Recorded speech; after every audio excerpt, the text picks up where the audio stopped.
خوشبو سے کلام کر رہا ہوں، میں ذکر امام کر رہا ہوں۔ خوشبو سے کلام کر رہا ہوں، میں ذکر امام کر رہا ہوں۔ جو روح رموز کربلا ہے، جو روح رموز کربلا ہے، اس بات کو عام کر رہا ہوں کہ جو روح رموز کربلا ہے، اس بات کو عام کر رہا ہوں۔ ہے جس کی طلب حسین فہمی، ہے جس کی طلب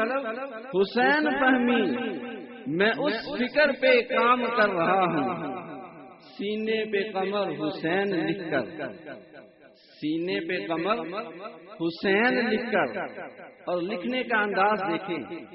صبا کا سینہ بنے سفینہ، صبا کا سینہ بنے سفینہ، ذرا طبیعت رواں دواں ہو، ہوا میں خوشبو کے دائرے ہو،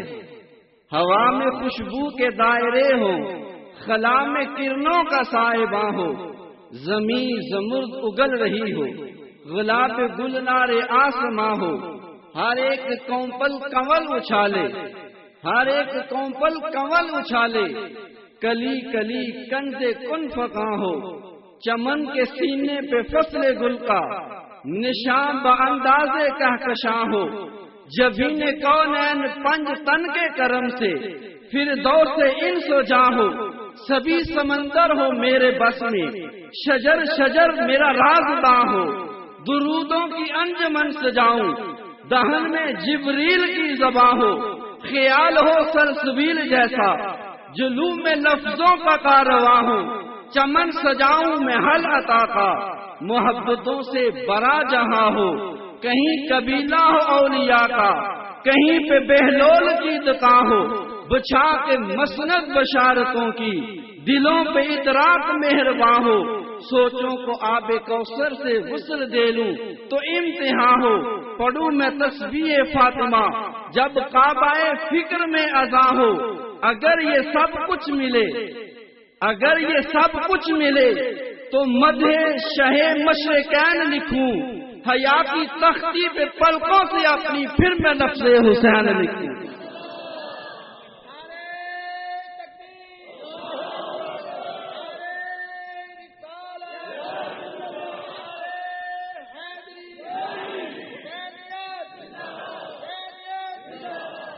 خوشبو سے کلام کر رہا ہوں،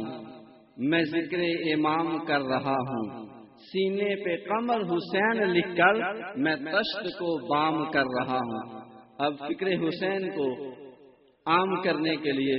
حسینی فکر کے ابلاغ کے لیے مبلغ عشق رسول خادم در مصطفیٰ جناب محمد خالد مصطفی صاحب، میں ان سے ملتمس ہوں کہ وہ تشریف لائیں اور اپنے خیالات کا اظہار کریں۔ الحمدللہ رب العالمین والصلاة والسلام على سید الانبیاء والمرسلین، اما بعد فاعوذ باللہ من الشیطان الرجیم، بسم اللہ الرحمن الرحیم۔ وَقَرْنَ فِي بُيُوتِكُنَّ وَلَا تَبَرَّجْنَ تَبَرُّجَ الْجَاهِلِيَّةِ الْأُولَىٰ۔ صدق اللہ العظیم۔ اللہم نوّر قلوبنا بالقرآن وزین اخلاقنا بالقرآن ونجنا من النار بالقرآن وادخلنا فی الجنة بالقرآن۔ قال اللہ تبارک و تعالی فی شان حبیبہ، ان اللہ وملائکتہ یصلون علی النبی یا ایھا الذین آمنوا صلوا علیہ وسلموا تسلیما۔ الصلاۃ والسلام علیک یا سید یا رسول اللہ وعلی آلک وصحابک وسلم علیک یا حبیب اللہ۔ الصلاۃ والسلام علیک یا سید یا نبی اللہ وعلی آلک وصحابک یا سید یا نور اللہ۔ تمام تعریف و توصیف اللہ جل مجدہ الکریم کی ذات ببرکات کے لیے جو خالق کائنات ہے اور مالک ارض و سماوات ہے، اور درود و سلام حضور پر نور شافی یوم النشور نیر بطحا راستار ما اوہا احمد مجتبی حضرت محمد مصطفیٰ صلی اللہ علیہ وآلہ وسلم کی بارگاہ میں ہدیہ نیاز پیش کرنے کے بعد معزز سامعین کرام، برادران اسلام، نہایت ہی واجب الاحترام ذی وقار علماء کرام، السلام علیکم ورحمۃ اللہ وبرکاتہ۔ آج کی یہ بابرکت محفل آپ سب کے علم میں ہے کہ اہل بیت کی بارگاہ میں اپنی عقیدت پیش کرنے کے لیے منعقد کی گئی ہے۔ یقیناً اہل بیت کی محبت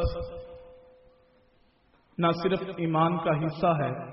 بلکہ عین ایمان ہے، اور اس محبت میں ہم سب یہاں جمع ہیں۔ یہ بھی محبت کی قسم ہے کہ کسی کا ذکر کرنے اور سننے کے لیے جمع ہوا جائے، لیکن سب سے اعلیٰ محبت کا معیار کسی کے ساتھ یہ ہے کہ جن راہوں کا وہ مسافر تھا ہم بھی ان راہوں کے مسافر ہو جائیں۔ اہل بیت جن راہوں کے مسافر تھے ہمیں بھی ان راہوں کا مسافر ہونا چاہیے۔ یہی ایمان کا تقاضا ہے اور یہی محبت کا معیار ہے۔ آیات تطہیر سے چند کلمات میں نے آپ کے سامنے رکھے ہیں جن میں اللہ تعالیٰ نے حضور صلی اللہ علیہ وآلہ وسلم کے گھر والوں کو پردے کا حکم ارشاد فرمایا۔ حضرت عائشہ صدیقہ صدیق کائنات، محبوبہ محبوب کائنات رضی اللہ تعالی عنہا، آپ جب اس آیت کی تلاوت کیا کرتی تھی تو آپ زاروں قطار رویا کرتی تھی۔ اس میں حضور صلی اللہ علیہ وآلہ وسلم کے ازواج کو، حضور کے گھر والوں کو پردے کا حکم دیا گیا ہے، جبکہ ان کا جو پردہ تھا وہ ایک مثالی تھا۔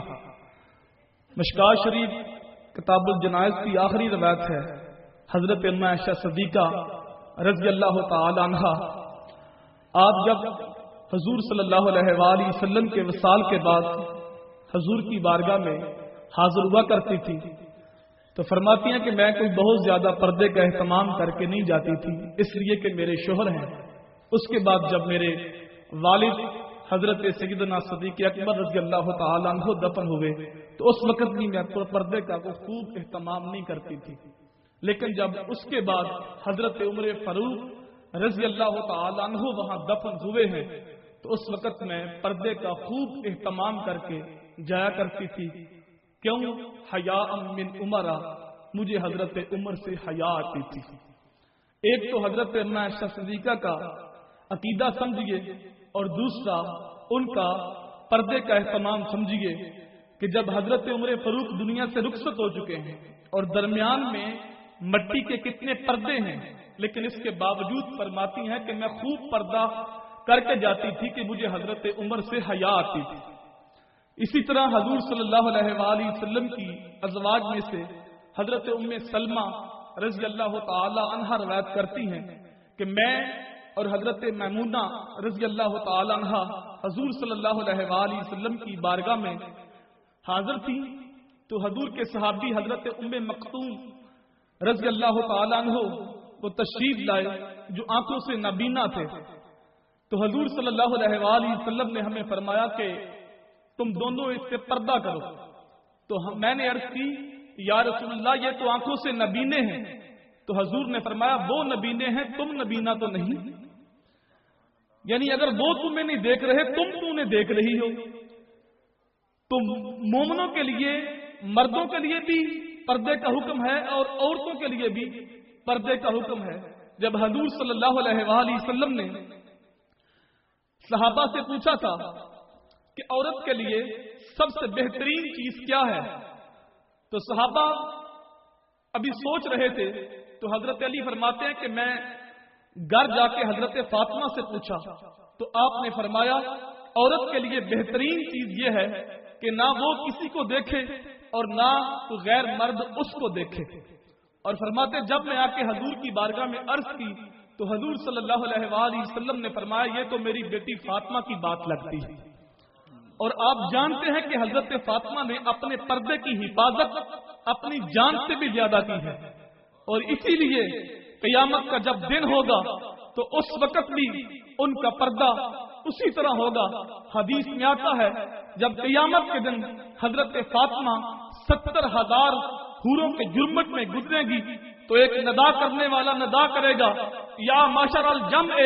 نکسوا رؤوسکم غضوا ابصارکم حتی تمر فاطمہ بنت محمد، اہل محشر سروں کو جھکا لو، اے نبیوں، اے ولیوں، اے صدیقوں، اے شہیدوں، اے صالحین، اپنی نگاہیں نیچی کر لو، محمد کی بیٹی فاطمہ کا گزر ہو رہا ہے۔ تو قیامت کے دن بھی حضرت فاطمہ رضی اللہ تعالی عنہ کا پردہ اسی طرح برقرار رہے گا۔ ہم دیکھتے ہیں عہد نبوی میں کہ ایک عورت کا بیٹا جنگ میں شہید ہو جاتا ہے تو حضور صلی اللہ علیہ وآلہ وسلم کی بارگاہ میں وہ صحابیہ حاضر ہوتی ہے، تو آپ نے اپنا پورا جسم پردے میں لپیٹا ہوا ہے، تو صحابہ کو تعجب ہوا، اور اس تعجب کو تحسین کی نظر سے دیکھتے ہوئے کہا کہ اس حالت میں بھی آپ نے پردہ کیا ہے، جب کہ ایسی کوئی مصیبت پریشانی بن جائے تو بڑے بڑے معاملات چھوٹ جاتے ہیں۔ تو صحابہ نے کہا کہ اس حالت میں بھی آپ نے پردہ کیا ہے، تو اس کا جواب سنیے، آپ نے فرمایا کہ میرا بیٹا فوت ہوا ہے، میرا حیا تو فوت نہیں ہوا۔ اب ان روایات کو میں اور آپ دیکھ سکتے ہیں ہمارے معاشرے میں، اور ہم اپنے گھر والوں کو دیکھ سکتے ہیں کہ ہم ان راہوں پہ چلیں گے اور ہماری مائیں بہنیں ان کی اسوہ سے نور لیں گی کہ ان کی دنیا اور آخرت سنورے گی، اور اگر ہم ان کا دامن چھوڑ کر کسی اور طرف دیکھیں گے تو سوائے رسوائی اور ذلت کے ہمارے پاس کوئی چیز ہاتھ نہیں آئے گی۔ ہماری ماؤں بہنوں کے لیے کامیابی یہی ہے کہ وہ اسوہ فاطمہ حضرت اماں عائشہ صدیقہ کے اسوے کو مضبوطی سے تھام لیں، اور یہی ان کی کامیابی اور بامرادی کی ضمانت ہے۔ یہ ملک ہم نے اسلام کی سربلندی کے لیے حاصل کیا تھا، اور آج اس ملک میں جس قدر فحاشی اور عریانی پورے عروج پہ ہے، اور نام نہاد مسلمان اور مغرب کے دل دادوں نے جس قدر فحاشی کو عروج دیا ہے وہ کسی سے بھی مکفی نہیں۔ یہ کتنے دکھ کی بات ہے کہ یہ ملک جو ہم نے اسلام کے نام پہ حاصل کیا تھا، اگر اس ملک میں داڑھی کو دیکھ کر لوگ گالیاں دینے لگ جائیں، اگر اس ملت کا اعتماد برقعے سے اٹھ جائے، اور اگر اس ملک کے اندر لوگ مسجد کی فضا کو بارود کی فضا سمجھنے لگ جائیں تو کتنے دکھ کی بات ہے۔ اس ملک میں جو دین کے لٹیرے ہیں اور غیروں کے روپیوں پہ پلنے والے اور امریکہ کے ڈالروں پر پلنے والے بگوڑوں نے 10 لاکھ شہیدوں کے ملک کو جس قدر جلانا شروع کر دیا ہے، اگر کل اس ملک کو بنایا ہم نے تھا تو آج بچانا بھی ہم نے ہے۔ جب لوگ گاندھی کے چرنوں میں بیٹھ کر اس کی لنگیوں کو سلام کر رہے تھے، ہمارے اسلاف پیر جماعت علی شاہ صاحب اس وقت پاکستان بنا رہے تھے، خواجہ قمر الدین سیالوی پاکستان کی تحریک چلا رہے تھے۔ اگر ہمارے بڑوں نے بنایا ہے تو ہم نے بچانا ہے، اور ہم نے اس ملک کے اندر جو بھی خرافات ہیں، فحاشی ہے، عریانی ہے، اس کے خاتمے کے لیے کوشش کرنی ہے۔ جو ہم کر سکتے ہیں ہم کریں، اور جو آپ کر سکتے ہیں آپ کریں، کیونکہ ہم سب نے کلمہ امام الانبیاء کا پڑھا ہے، حضور نبی رحمت صلی اللہ علیہ وآلہ وسلم کی غلامی کا ہم نے دعویٰ کیا ہے، اور ہماری کامیابی اور بامرادی یہی ہے کہ ہم حضور صلی اللہ علیہ وآلہ وسلم کے طریقے کو اپنائیں۔ لیکن افسوس کہ ہمارے ملک کے رہنے والوں نے جس قدر فحاشی کو عروج دیا ہے، اور شادی اور بیاہ کے موقع پر جس قدر غیرت کا جنازہ اٹھتا ہے وہ کسی سے مخفی نہیں۔ جب ہماری مائیں بہنیں جب کسی فوتگی پہ جاتی ہیں یا بازار میں جاتی ہیں، یا ہماری بہنیں کالجوں میں جاتی ہیں، اس وقت بے پردگی جس عروج پہ ہے وہ کسی سے بھی مخفی نہیں۔ اور بالخصوص شادی کے موقع پر جس قدر جنازہ نکلتا ہے، ہم ایک مووی والے کے پاس خود جا کے اس کو منہ مانگی رقم دے کے لاتے ہیں اور کہتے ہیں کہ ہماری بہنوں، بیٹیوں، بیویوں، ماؤں کی تصویروں کو کھینچو تاکہ کوئی آپ پر اعتراض نہ کر سکے، سب کو پتا ہو کہ ہم خود لے کر آئے ہیں۔ میں ایک مثال سے آپ کی ضمیروں کو جھنجھوڑنا چاہتا ہوں کہ اگر کسی کے گھر کا دروازہ کھلا ہو اور گھر میں نوجوان لڑکی بیٹھی ہو، اچانک اس لڑکی کا باپ وہاں سے گزرے اور ایک نوجوان کو دیکھے کہ جس میں ہاتھ میں کیمرہ ہو اور اس لڑکی کی تصویر کھینچ رہا ہو، جب اس کا باپ دیکھے گا یا بھائی اچانک دیکھے گا تو مجھے بتاؤ اس نوجوان کو پیسے دے گا، ہزاروں کے نوٹ اس کی جیب میں ڈالے گا یا اس کی مرمت کرے گا؟ یقیناً آپ کہیں گے مصطفی صاحب کیسی بات کر رہے ہو، اس کی مرمت میں نہیں بلکہ اس کی مرمت کر کے پولیس کے حوالے کیا جائے گا کہ اس نے ایک شریف زادی کی عزت کو پامال کرنا چاہا، ایک گھرانے کی عزت کو خاک میں ملانا چاہا۔ اس وقت تو غیرت بڑی جاگتی ہے، اس وقت تو ہم سوچتے ہیں، لیکن مسلمانوں ذرا ٹھنڈے دل سے سوچو اور غور کرو کہ جب شادی کا موقع ہوتا ہے اس وقت ہم خود ایک آدمی کو پیسے دے کے مووی میکر کو لے کر آتے ہیں اور اپنی مائیں بہنوں کو تصویریں کھنچواتے ہیں، پیسے بھی دیتے ہیں۔ اس وقت غیرت کہاں دفن ہو جاتی ہے باپ کی، اور کہاں غیرت دفن ہو جاتی ہے بھائی کی، اور کہاں غیرت فوت ہو گئی خامد کی، اور وہ دلہن جس کو ابھی تک خامد نے نہیں دیکھا سب سے پہلے مووی والا دیکھتا ہے، اس وقت کہاں غیرت جو ہے وہ ہماری دفن ہو گئی۔ اگر ہم غور کریں تو یہ کتنی زبردست ہمارے سمجھنے کے لیے مثال ہے، لیکن جنہوں نے نہیں سمجھنا ہوتا، جن کے دماغ گندے ہوتے ہیں، وہ گندے کیڑے کی طرح گندگی میں رہنا پسند کرتے ہیں، وہ مسکرا کے کہہ دیتے ہیں مولوی صاحب یہ تو خوشی کا موقع ہے۔ تو خوشی کے موقع پہ کیا ہم نے دین کو چھٹی دے دی ہے؟ خوشی کے موقع کو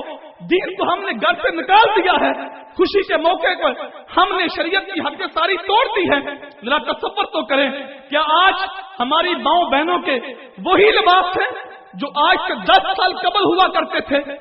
آدھی پنڈلی تک قمیض ہوتی تھی ہماری ماؤں بہنوں کی، آج جو قمیضیں ہیں وہ کسی سے مخفی نہیں، ایک ہی کٹ میں چاک بدل گئے اور آدھے پیٹ تک جو ہے وہ قمیض چڑھ گئی، جس سے نیفا بھی نظر آتا ہے، پیٹ بھی نظر آتا ہے۔ کہاں مسلمان کی غیرت چلی گئی؟ کہاں مسلمان کی غیرت دفن ہو گئی؟ اب مبلغ ادارۃ المصطفیٰ مسلمانوں کے ضمیروں کو جھنجھوڑنا چاہتا ہے۔ ہم مسلمان ہیں، ہم نے محمد عربی کا کلمہ پڑھا ہے، ہم نے اہل بیت کی محبت کا دم بھرا ہے، تو ہم غور کریں کہ ہم کس معاشرے میں جی رہے ہیں۔ ہماری بنیاد اور ہماری ملت کی اساس کیا مغرب سے پھوٹتی ہے یا گنبد خضرا کی ہواؤں سے پھوٹتی ہے؟ ہم حضور کریم صلی اللہ علیہ وآلہ وسلم کے غلام ہیں، اور ہم نے حضور نبی رحمت صلی اللہ علیہ وآلہ وسلم کے طریقے کو دیکھنا ہے۔ ہم نے لوگوں کو نہیں دیکھنا کہ لوگ کس طرف جا رہے ہیں، لوگ تو ہم کو جہنم میں لے کے جائیں گے۔ اہل بیت کا دامن مضبوطی سے ہم تھام لیں، انشاءاللہ ہم اہل بیت کے ساتھ جنت میں جائیں گے۔ اور اگر ہم نے اہل بیت کا دامن چھوڑا اور ان کی اتباع کو چھوڑا، فقط زبان سے ہم نے محبت کے دعوے کیے، ان کے نعرے مارے، لیکن ان کی جو اتباع ہے، ان کی جو اصل محبت تھی دین کے ساتھ، اس محبت کو ہم نے مجروح کر دیا، تو صاحبوں ہم محبت کے اندر سچے پکے نہیں ہو سکتے۔ اس وقت ہی ہم محبت میں کامل ہوں گے جب ان کی اتباع کو اپنے لیے مشعل راہ بنائیں گے۔ جب تک وہ نہیں ہم کریں گے تو ہم کامیاب نہیں ہو سکتے۔ ادارۃ المصطفیٰ اس مشن کو لے کر نکلا ہے کہ اس ملک میں فحاشی کو ختم کیا جائے، عریانی کو ختم کیا جائے۔ یہ ملک ہم نے لا الہ الا اللہ کی سربلندی کے لیے بنایا تھا، یہ ملک ہم نے اسلام کے لیے حاصل کیا تھا، یہ ملک ہم نے چکلے کے لیے حاصل نہیں کیا تھا، شراب خانے کے لیے ہم نے حاصل نہیں کیا تھا، یہ ملک ہم نے اس لیے حاصل نہیں کیا تھا یہاں چند وڈیروں لٹیروں کا راج ہو، نہیں، یہ ملک نہ وڈیروں کے لیے، نہ شراب خانے کے لیے، نہ فحاشی کے لیے، نہ عریانی کے لیے، یہ ملک اسلام کے لیے ہم نے حاصل کیا تھا۔ جب تک اس ملک میں اسلام کی بہاریں نمودار نہیں ہوتی، اتنی دیر تک ہم اطمینان سے نہیں بیٹھ سکتے۔ یہ دین جس کے لیے رسول کریم نے اپنا خون پیش کیا، جس دین کی سربلندی کے لیے امام حسین نے کربلا کے میدان کے اندر اپنا خاندان شہید کرا دیا، تو کیا وہ ملک لٹ جائے، وہ دین اجڑ جائے تو ہم آرام سے بیٹھے رہیں؟ نہیں، ہم آواز دیں گے، کربلا کی آواز گونجتی رہے گی، مبلغ غیرت المصطفیٰ وہ آواز دیتے رہیں گے. آپ کو میں دعوت دیتا ہوں، آئیں اس پلیٹ فارم پہ جمع ہو کر اور دین کی اساس کو اچھی نو تازہ کرنے کے لیے اور دین کے ساتھ صحیح حقیقی محبت کا دم بھرنے کے لیے ہم اٹھیں اور اس ملک کے اندر جو فحاشی عریانی عروج پکڑ رہی ہے اس کا خاتمہ کریں. قبلہ حضرت صاحب کے کندھے کے ساتھ کندھا ملا کے ہم قدم آگے بڑھائیں اور قبلہ حضرت صاحب کو جو مالک نے درد دیا ہے اس سے کچھ حصہ ہم بھی لے لیں. ان کی صحبت میں آ کے بیٹھیں، اپنے سینوں کی صفائی کرائیں، اپنے دل کو پکیدہ کریں اور یہ اللہ کی صحبت میں بیٹھنے سے ہی دین کی روح نصیب ہوتی ہے اور سچی غلامی اہل بیت کی نصیب ہوتی ہے. اللہ ہم سب کو اہل بیت کی پکی سچی محبت عطا فرمائے.